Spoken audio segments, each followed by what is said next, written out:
everyone, welcome back to Colour Shrimp Australia. So this week is going to be a bit of a different video. So someone's asked me to make a video about the old breeder boxes I used to use before more commercial ones were available. So in the early days of CSA, I used to make my own breeder boxes, and I used to do this because I couldn't really find an alternative on the market that fitted what I needed.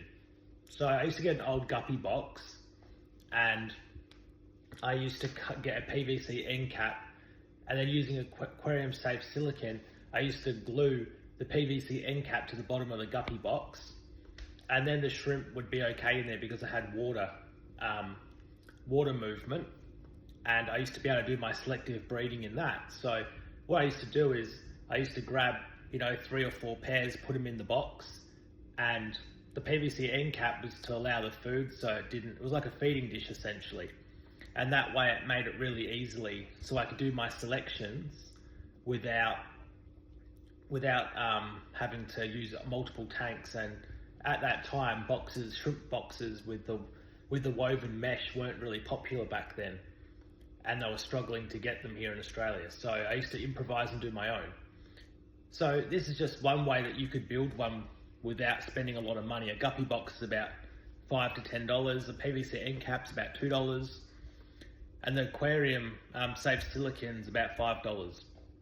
And you can make multiple out of one tube. You can make lots and lots.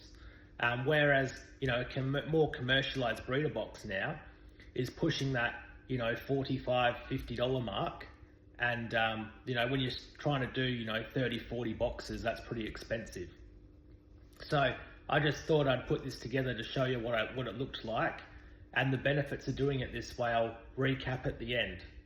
So this is just a visual representation of what the box looked like. So you got the guppy breeder box, and then I've put some swasitang moss in there. And then I used to just remove the moss when they had all their babies. And there you can see the feeding dish is just a PVC end cap glued in place. And this worked really well for many years. It was easy, you could move it around the tank. And overall, it was just a really good design that was cheap, and it worked really well. So this might help you out in the future. The video clips here, you can see that this is the old boxes I used to make and use. The reason I like this is, one, it was really cheap, but 2, it allowed adequate water movement. So in the past, a lot of times shrimp can get really stressed and die because you don't have water movement through the box. And then people started putting holes in the boxes to allow drainage. But without heaps and heaps of water movement, you still get stagnant water because the water doesn't pass between the box and the tank really easily. So I like these guppy boxes because they had lots and lots of very thin slits and had really good water movement.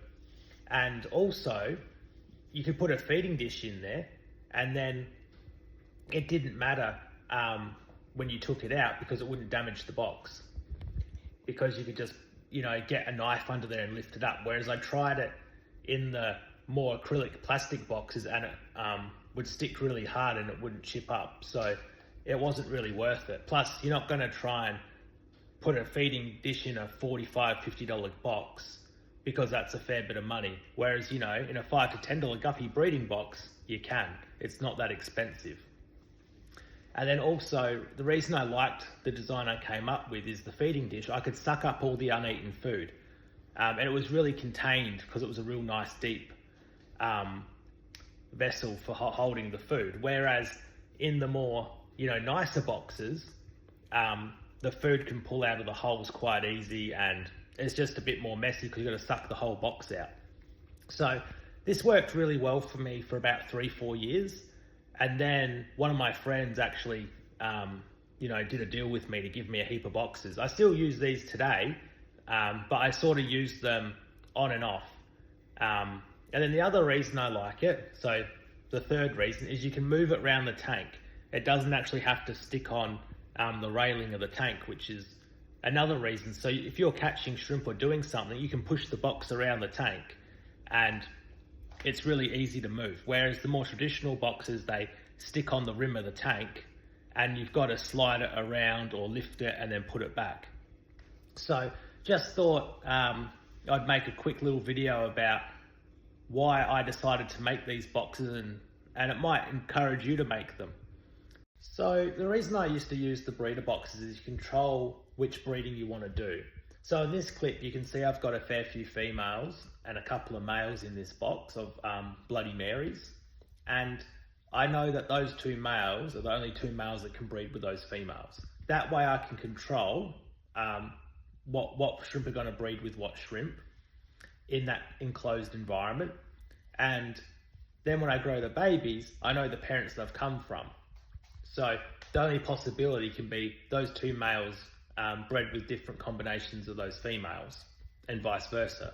But it means I could then write down on my spreadsheet what box I selected, and then when I did another tank, I could select that box as well and number them, and then those babies would grow out in different tanks, and I could combine them into new tanks, so I could know which line I was strengthening and all of that. So that was the advantage of doing this method. So I could do a lot of tanks quite cheaply, and you could build back in those days. I could build 20 breeder boxes for well under $100 because I got a really good deal on the Guppy breeder boxes.